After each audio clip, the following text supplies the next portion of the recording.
بسم اللہ الرحمن الرحیم۔ اللہ کے نبی صلی اللہ علیہ وسلم نے فرمایا، جو شخص آخرت کو مقصود بنا لے اللہ تعالیٰ اس کے لیے 3 باتیں لکھ دیتے ہیں یا 3 باتیں مقدر کر دیتے ہیں۔ اللہ اس کے دل کو تونگری عطا کر دیتے ہیں، یعنی تونگری سے مراد یہ ہے کہ اس کا دل سیر ہو جاتا ہے۔ دل اگر سیر نہ ہو تو ڈیرو مال بھی بیکار ہے۔ الغنا غنی النفس، غنی وہ نہیں ہوتا جس کے پاس بہت سارا مال ہو، جس کو اللہ تعالیٰ تونگری عطا فرمائے، جس کو اللہ تعالیٰ قناعت عطا فرمائے، وہ شخص امیر ہے۔ مال سے آدمی امیر نہیں ہوتا، تو یہ اللہ کی بہت بڑی نعمت ہے۔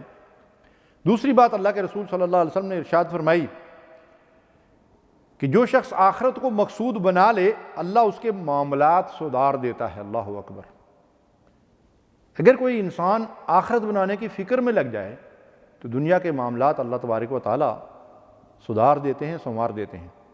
اور تیسری چیز اللہ کے رسول صلی اللہ علیہ وسلم نے ارشاد فرمائی کہ جو شخص آخرت کو مقصود بنا لے دنیا ذلیل ہو کر اس کے پاس آتی ہے، وہ دنیا کے پیچھے نہیں بھاگتا۔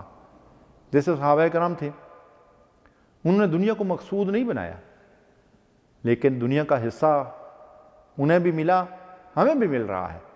ایک بات پہ یقین ہونا چاہیے کہ جو آدمی اس دنیا میں آتا ہے اس کے دنیا میں آنے سے پہلے اللہ نے اس کا رزق مقرر کر دیا ہے، اور وہ رزق پورا کیے بغیر اس دنیا سے جا ہی نہیں سکتا۔ تو اس لیے اگر ہم آخرت کو مقصود بنا لیں تو پھر اللہ تبارک و تعالیٰ ہمارے دل کو تونگری عطا فرمائیں گے، دل سیر ہو جائے گا، اور اللہ تعالیٰ ہمارے معاملات سدھار دیں گے اور دنیا ذلیل ہو کر ہمارے پاس آئے گی۔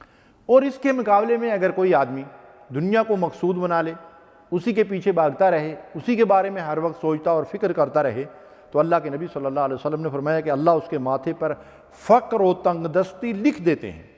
یہ شخص کروڑوں کا بھی مالک ہوگا تو زبان لٹکائے رہتا ہے، کبھی بخیل ہو تو کرتا ہے، کنجوسی کرتا ہے، اور اپنے اہل و عیال کے اوپر بھی مال ضرورت کے مطابق خرچ نہیں کرتا ہے، سینت سینت کر رکھتا ہے، الذی جمع مالا وعددہ، اور کبھی بھی وہ مال کی حرص سے جو ہے اس بیچارے کو نجات نہیں ملتی۔ اللہ کے نبی صلی اللہ علیہ وسلم نے فرمایا کہ جو فتنے میں تمہارے لیے چھوڑ کر جا رہا ہوں ان میں سے ایک بڑا فتنہ مال ہے، دولت ہے، دنیا کی طمع اور لالچ ہے۔ تو اگر دنیا کا آدمی مقصود بنا لے تو پھر وہ تنگ دست ہی رہے گا بیچارہ، اس کے دل کے اندر غنا اور تونگری نہیں ہوگی۔ دوسری بات، اللہ اس کے معاملات کو بگاڑ دیتا ہے، استغفر اللہ، اللہ ہمیں اس سے محفوظ رکھے۔ اور تیسری چیز، دنیا اسے اتنی ملے گی جتنی اللہ نے اس کے لیے مقدر کر دی ہے۔ بعض لوگ حرام ذرائع سے، مارداڑ سے، جھوٹ اور فریب کاریوں سے، رشوت سے اور دوسرے ناجائز ذرائع سے مال حاصل کر کے سمجھتے ہیں کہ ہم بہت کما رہے ہیں۔ بھائی بہت آپ کما ہی نہیں سکتے، آپ اتنا ہی کمائیں گے جتنا اللہ نے تمہارے مقدر میں لکھ دیا ہے۔ اب یہ تمہاری خوش قسمتی یا تمہاری بد قسمتی ہے کہ تم اس مال کو حلال ذرائع سے حاصل کرتے ہو یا حرام ذرائع سے۔ تو یہ ہے اللہ کے رسول صلی اللہ علیہ وسلم کا فرمان، جس کے ذریعے سے ہم اپنا جائزہ لیں کہ ہم نے دنیا کو مقصود اور مطلوب بنایا ہوا ہے یا آخرت کو۔ ایک اور موقع پہ اللہ کے حبیب علیہ الصلوۃ والسلام نے ارشاد فرمایا کہ جس نے دنیا کے تمام تفکرات کو، معاملات کو بلا کر آخرت کا غم اپنے سامنے رکھ لیا، اللہ تعالیٰ دنیا کے غم و فکر سے خود اس کے لیے کافی ہو جائے گا۔ الیس اللہ بکاف عبدہ، کیا اللہ اپنے بندے کے لیے کافی نہیں ہے؟ بے شک یا رب العالمین، تو ہماری تمام ضرورتیں پوری کرنے کے لیے اور ہمیں تمام قسم کی فکروں سے بے نیاز کرنے کے لیے تو ہی کافی ہے، اور ہم تیرے ہی اوپر توکل اور بھروسہ کرتے ہیں، آمین یا رب العالمین۔ تو فرمایا رسول صلی اللہ علیہ وسلم نے کہ جو دنیا کے غموں کو بلا کر آخرت کے غم اور فکر میں مبتلا ہو جائے، اللہ تبارک و تعالیٰ دنیا کے غموں سے اسے بے نیاز کر دیتا ہے، اور جس کو دنیا کے غم نے پراگندہ کر دیا ہو تو خدا کو اس کی پرواہ نہیں کہ دنیا کی کس وادی میں پڑھ کر وہ ہلاک اور برباد ہوتا ہے، استغفر اللہ۔ ایک اور موقع پہ اللہ کے نبی صلی اللہ علیہ وسلم نے فرمایا، یہ ابن ماجہ کی روایت ہے، اور جو پہلے حدیث بیان کی یہ بھی ابن ماجہ کی روایت ہے، فرمایا عقل مند شخص وہ ہے جس نے اپنا احتساب کیا اور موت کے بعد آنے والی زندگی کے لیے عمل کیا۔ اور احمق بیوقوف وہ شخص ہے جس نے خواہشات نفس کی پیروی کی اور اللہ پر خالی خولی امیدیں باندھتا رہا۔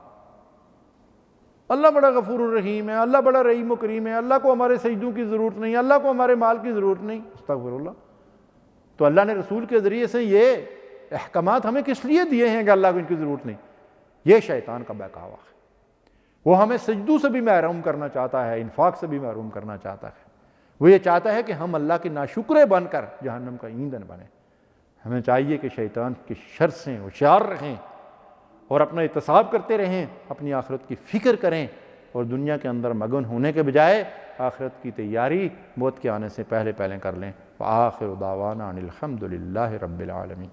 اللہم صلی علی سیدنا محمد وعلی آلہ وصحبہ